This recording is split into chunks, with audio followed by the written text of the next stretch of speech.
Ladies and gentlemen, I'm your host Jeffrey Lazarus, and welcome back to Let's Play Dark Souls on the Gaming Vector. So if you remember in the last episode, we had gotten out of the Undead Asylum, and we had made it to Firelink Shrine. Now, what we're going to be doing in this episode, we're not actually going to be continuing along the main path of the game. We're actually going to be running around and getting some items that I like to get early on. So, getting these items, part of the reason we want the master key is so we can actually get these items as early as we're going to. But while we're here, let's go ahead and rest at the bonfire. Now, if you've noticed, I actually have 10 Estus flasks now, and that is because this bonfire has been kindled. It starts kindled. So what is kindling? What is reversing hollowing? Because we haven't really talked about that. So let's actually hop in here and take a look. As you can see, we have a item known as humanity. We can use this humanity to restore a large amount of HP. What that actually does is it gives us humanity in our counter up in the upper left, where it says 0-0 right now. Using that will make the counter 0-1. What we can then do is rest at a bonfire, and we can spend that humanity in the counter to reverse hollowing. That will turn us human, and it has various benefits, as well as a couple of drawbacks we'll talk about when they become a bit more relevant later on. However, if you have another humanity, you can actually kindle the bonfire, and that allows it to give you more Estus flasks. In this case, 10. Later on, it can be boosted up to 20. While we are here, we are actually going to go ahead and level up as well, because we have a couple thousand souls, as you can see in the counter in the lower right. Those are souls gained from killing enemies, and those are our basic currency in the game for leveling up as well as purchasing items. And what I am actually going to do to start out with is we're going to get our vitality and endurance up. Now, vitality affects our HP, as you can see with the stats changing, as well as a few of our defenses, but mainly it affects our HP. Endurance affects our stamina and our equipment load. So I want to get both of those to 12, and we're going to be boosting some of these others later on. I have a build planned out that we'll see as we go through the game, but for right now, we're going to go ahead and use those, and that will take us down to 218 souls banked. Now, first thing we're going to do is we're going to talk to this gentleman over here, but before we do, the reason I went ahead and spent those souls is because now when we die, and we are going to die in this video, I assure you, probably several times, we don't have to worry about retrieving our bloodstain to get these 218 souls back.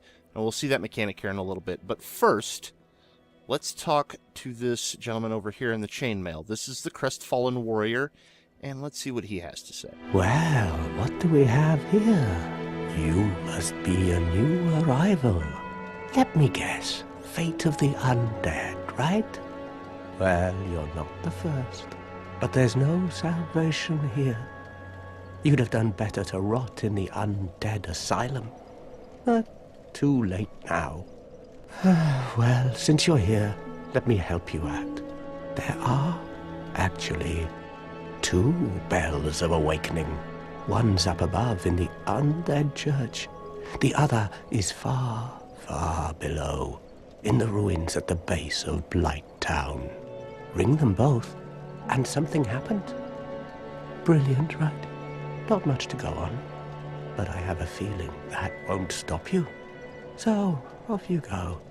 It is why you came, isn't it? To this accursed land of the undead?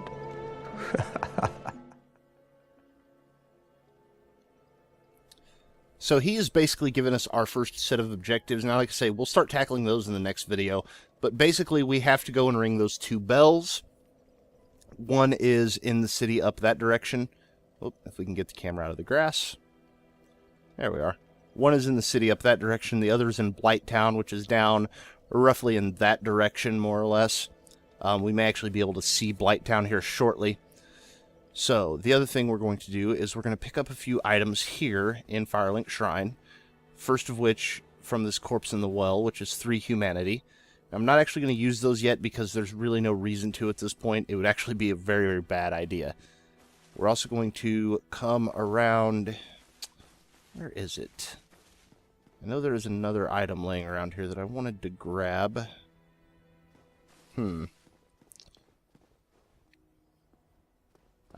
Back this way. So if you remember in the first episode I was going over the starting gifts, that right there is why taking the fire bombs is kind of worthless, is because you can get them right here. And also they're not that great of an item, especially if you're playing a pyromancer, but overall they're only kind of okay. They're good early on, but later on they're, kind of less effective. So as we wander around here, we're going to meet another NPC. This is Petrus of Thorland. He is a cleric, and we're going to talk to him, and this will introduce us to our first covenant. Covenants are very important in the game. But for now, let's just go ahead and talk to Petrus, and we'll explain what's going on after the conversation. Hello there. I believe we are not acquainted. I am Petrus of Thorland. Have you business with us? If not, I'd prefer to keep a distance, if possible.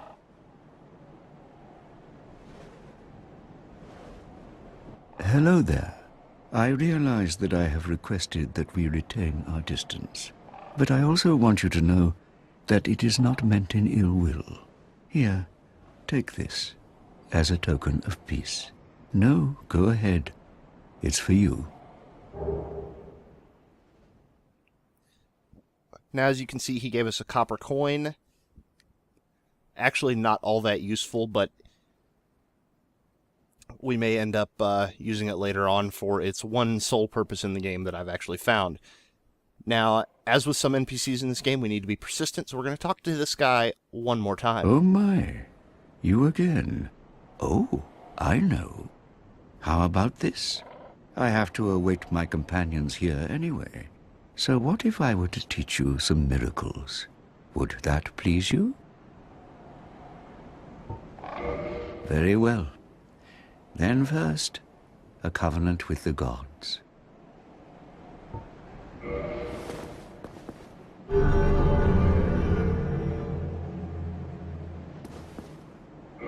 Now let me share my miracles. Only their ultimate effectiveness will be determined by your efforts and your faith. So now we have him as a bit of a merchant, so to speak.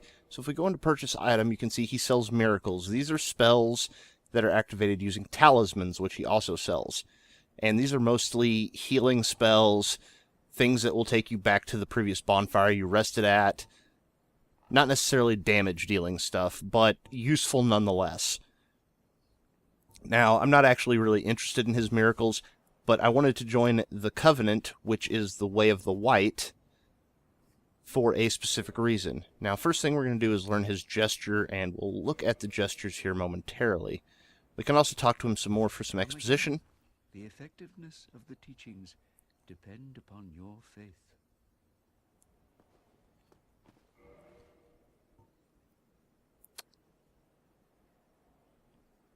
But the main reason we wanted to talk to him is now you can see under my name in the top left corner, we've joined the Covenant Way of the White. Now, the Way of the White Covenant doesn't have a whole lot of things to do within the game world. However, what it will do is help you find co-op partners, I believe.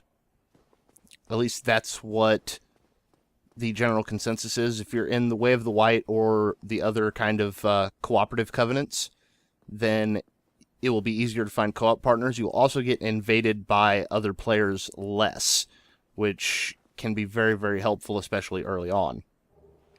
So we'll pillage this corpse. We get a Soul of the Lost Undead. That is a consumable item. I believe we talked about one of those in the last video. It will allow us to get a number of souls very quickly. And then we'll head... I came too far down. I did it again. I do this every time. Here we are. So we have these two archways, and we're going to go ahead and drop through because now we'll be able to get to what many people believe is... Oh, camera's freaking out. Petrus's secret stash of items. And these are a few things, some of which are very much kind of centered around being a cleric, and some of which aren't, such as the cracked red-eye orbs. These will allow you, these are consumable items, but these will allow you to invade other players' worlds and try and kill them for various rewards. It's one of the interesting components of the game is the PvP aspects of invading other players. There we get a Morning Star and a Talisman, so no real reason to buy a Talisman from him, because there's one waiting right here for us. Also, Morning Star is a decent weapon. We'll take a look at it here in a moment. Here we have some Homeward Bones. These are consumable items that take us back to the last bonfire we rested at. And then as we head out here, we should find another chest with some talismans. So let's real quickly just look over what we picked up. So we picked up the Morning Star.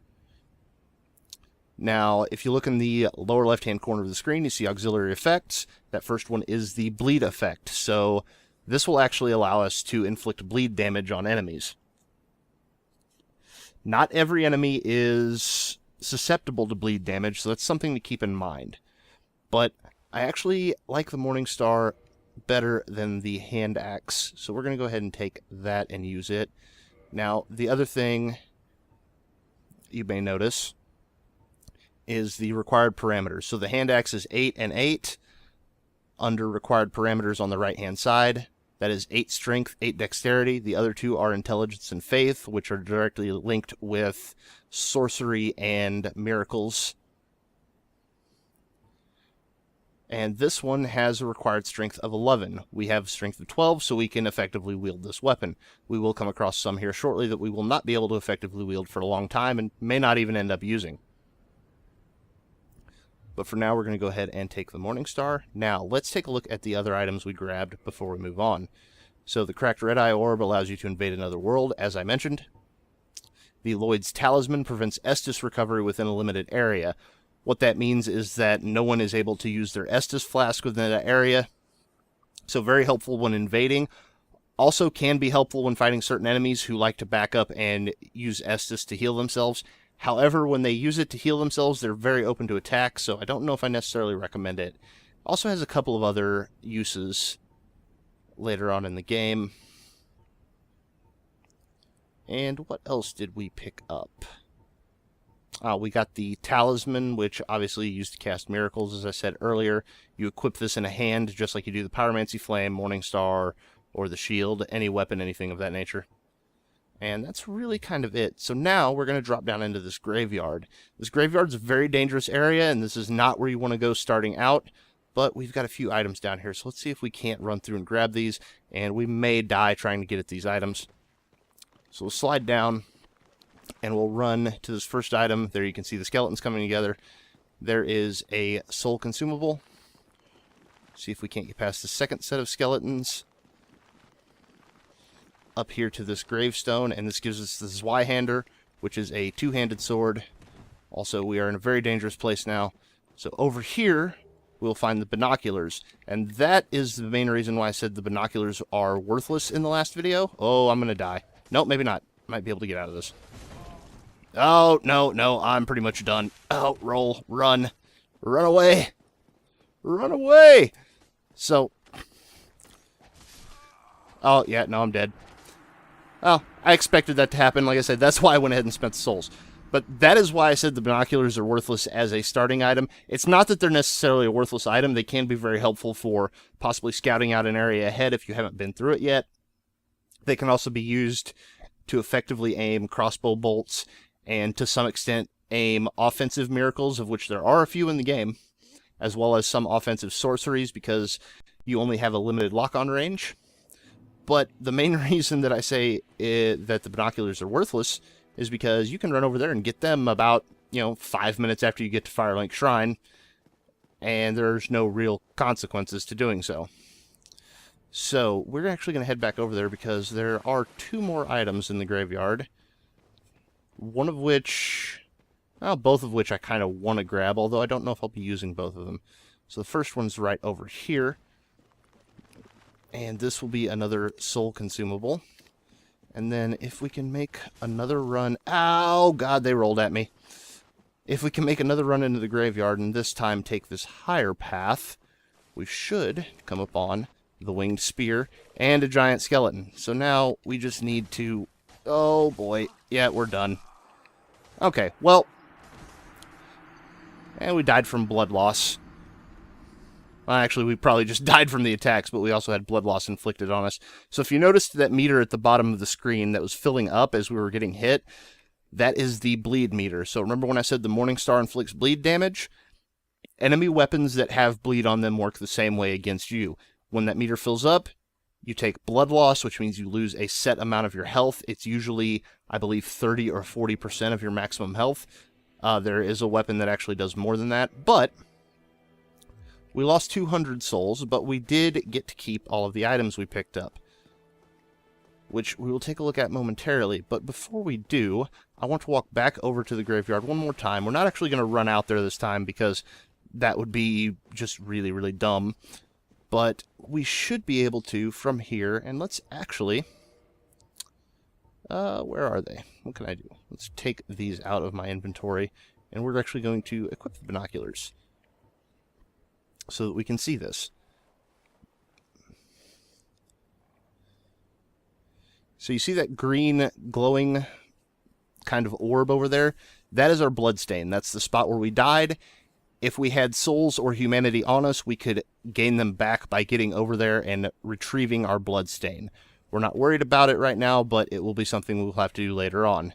However, that just gives you a basic idea of what you're looking at. Also, don't hit B to back out of the binoculars, or else you might jump off a ledge like I almost did there. Okay, so now we have a few more items to grab, and we are actually running a little behind where I wanted to be time-wise. So we're going to try and make this as quickly as possible. First thing I want to do, though, is I want to equip a well, actually using a homeward bone would be rather silly right now. So we're actually going to head down these stairs. And down here, we will also see this woman in the cage. This is Firekeeper Anastasia of Astora. She doesn't talk right now, but as you can see, there are some options. The main one here is Reinforce Estus Flask, which we will be doing shortly. But until we actually have the item to do so, I don't really see the point in talking about it until we can actually show the changes. So, we're going to continue to head down these stairs, and there will be an elevator down here at the bottom. Also, that lever right there will call the elevator back up if we need it. So we step on the pressure plate in the center, and we're going to take a ride down. Now, this is an area that you're actually not supposed to go to till much later in the game. But we're going to head down here now because there are a couple of good items I want to grab along the way. So, we're going to head down these stairs, double back along here, and this should be another soul consumable item. Soul of the Nameless Soldier. And we're going to hang on to these soul consumables until we actually need them, probably before our second, well, including the Asylum Demon, it will be our third boss fight. But as we head out these stairs, we can see there's an item over here, actually. And we can also see that these hollows are not attacking us. So this is the S-Stock. This is a fairly decent sword, and I may actually switch to it if I can wield it. I don't know. No, I do not have the dexterity stat to wield the S-Stock yet. But it is a thrusting sword. So it acts similarly to a spear in some respects. There's the wing spear that we picked up. As you can see, 13-15 on the required parameters. We can't use it either. Also, let's take a look at the Zweihander we picked up. Giant Greatsword. It requires 24 strength and 10 dexterity, but it can unleash a great amount of damage. Now, I don't intend on using a large weapon like that on this playthrough, but if you want the Zweihander, that's where it's at. You can get it right off the bat. So what we're actually going to do is roll off of here, and, well, we missed. But we're going to roll through this pot, because we don't actually want to hit this guy and aggro him. But by rolling through the pot, we can pillage this corpse and get these transient curses. Now this is an item. Let's just take all this junk off the hot bar here. And what the transient curse will do, temporary curse allows engagement with ghosts. And if you've never played through the game, those being right there should be a tip to you that you will probably need them very, very shortly. The game tends to do that. As much as people talk about the difficulty, there are hints along the way. If you pick up an item, you're probably going to need it very, very soon. So as you can see, there's an item actually over there that's glowing. So what we're going to do is we're going to use one of our transient curses right now. We're going to save the other one for much later when we actually need to come down here. But I like to do it this way to get this item. You can actually just run there, grab it, and accept your death.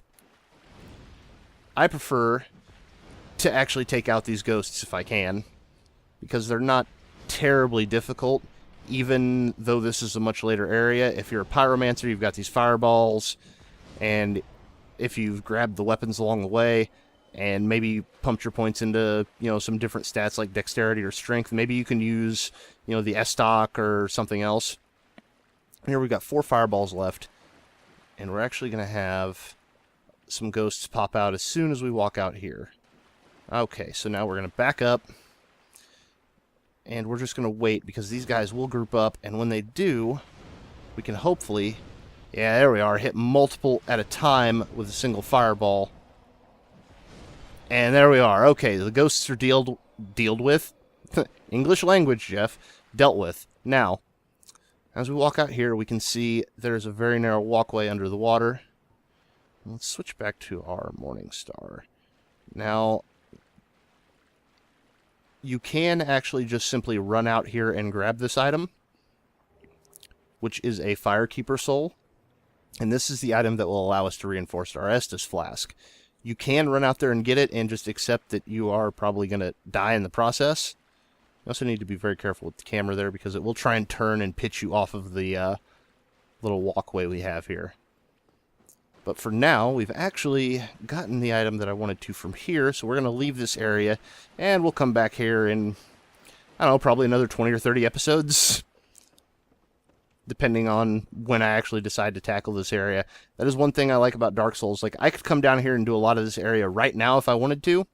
I couldn't complete it, because I don't have the right items, but I could do a good portion of it. But I don't really see the point to doing so with this character right now, because it's not something you should be trying to do as an early game player.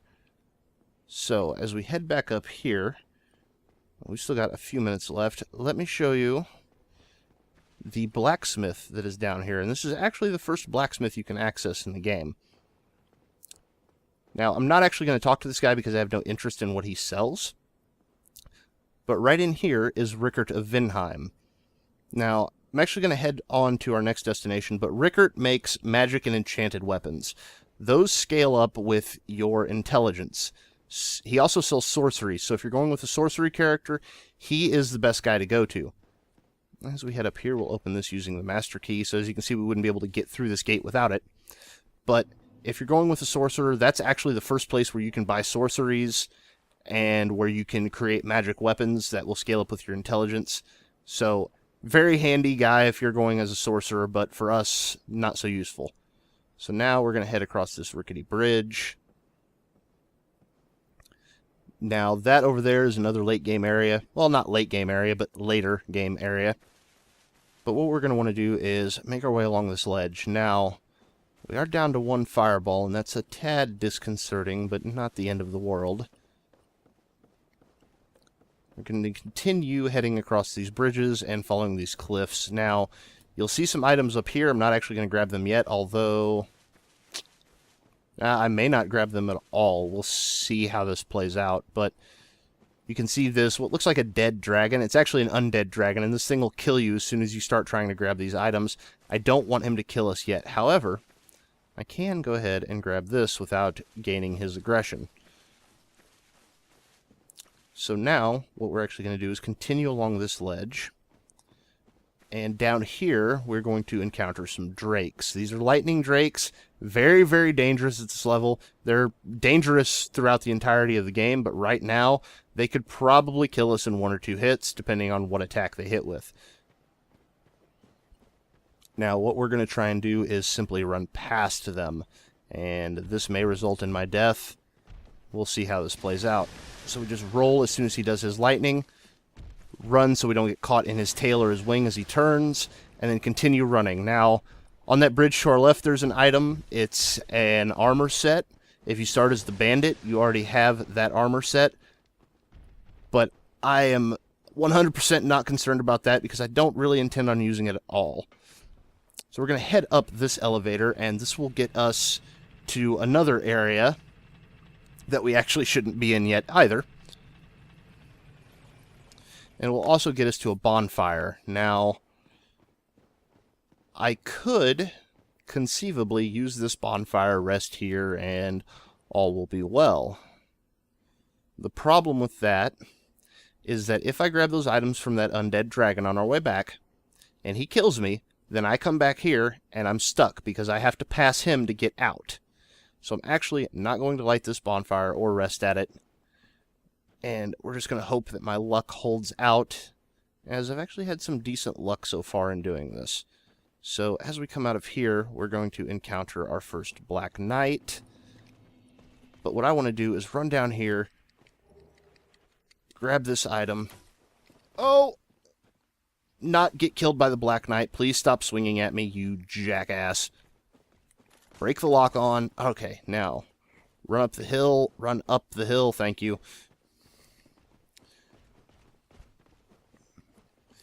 And I just need to remember exactly where it is. I don't think I went far enough up. I don't think I've gone far enough up yet. As you can see, he is still chasing us, and he's still going to try and kill us. So what I want to do is run out onto this ledge, maybe? Yes. And I can roll off of here, and this will get us leather armor, longbow, feather arrows. Oh, God. That was terrible. And I'm dead. But I now have pretty much all of the items I wanted. We do have a few minutes left, so I'll run down and show you what happens when the undead dragon actually aggroes you, because, you know, it's rather funny at this level that you can just walk down there, you know, assuming you take the master key, you can walk in there and just get one-shotted by that guy picking up those items and never know it's coming. Which is what happened to me on, I want to say my second, no, it was probably my first playthrough. My first playthrough that I finished the game anyway. But what we picked up down there, before we move on, was the Grass Crest Shield. Now, this is a shield that I really like. It only does, if you look at the damage reduction, 95 physical damage reduction. That is percentage, so if you block with it, you'll still take 5% physical damage from the overall power of the attack. However, it is lightly imbued with magic, which slightly speeds stamina recovery. So now we actually have faster stamina recovery over time. And what else? Oh, we picked up the bow and the arrows, which I don't actually need right now, but that will actually save me some souls later on because I won't have to go and buy them. So let's go ahead and run down and... Oh, before we do, we will talk to this lady again, and we will reinforce our Estus Flask. Now we can use the Firekeeper Soul that we picked up to reinforce our flask. There you can see it says reinforced, and if you look in the lower left, Estus Flask +1, that allows us to gain more health per usage of the flask. That is a fantastic boon, because that means that as we get stronger and stronger, we would have to, you know, use the Estus Flask more and more to regen our health, because it only regens a set number of HP. The more of those Firekeeper Souls you can get and use, typically the better, because you can make it so that Estus Flask will restore substantially more health. Now, there is a cap on how many times you can do that, and there's also, at the very least, one Firekeeper Soul that you may not want to use for that purpose, but we'll get to that when it comes up, and that's a long ways down the road.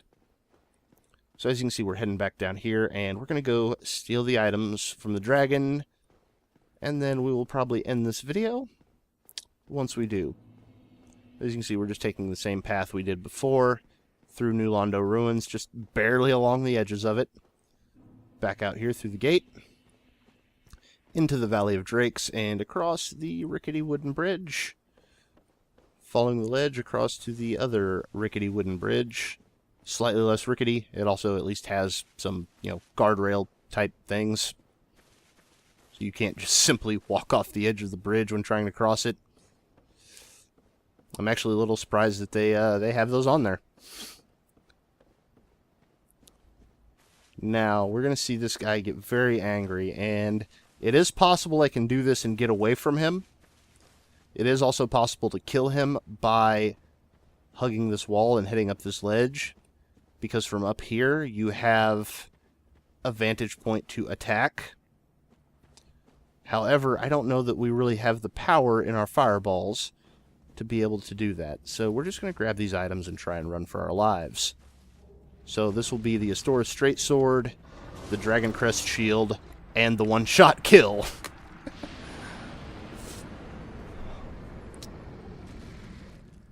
But that's alright. So we've kind of finished scavenging for items now. In the next episode, we're going to take off up into the Undead Burg, heading towards the first bell, probably take on our first boss, probably get a hold of the weapon I plan on using for the rest of the game, actually, and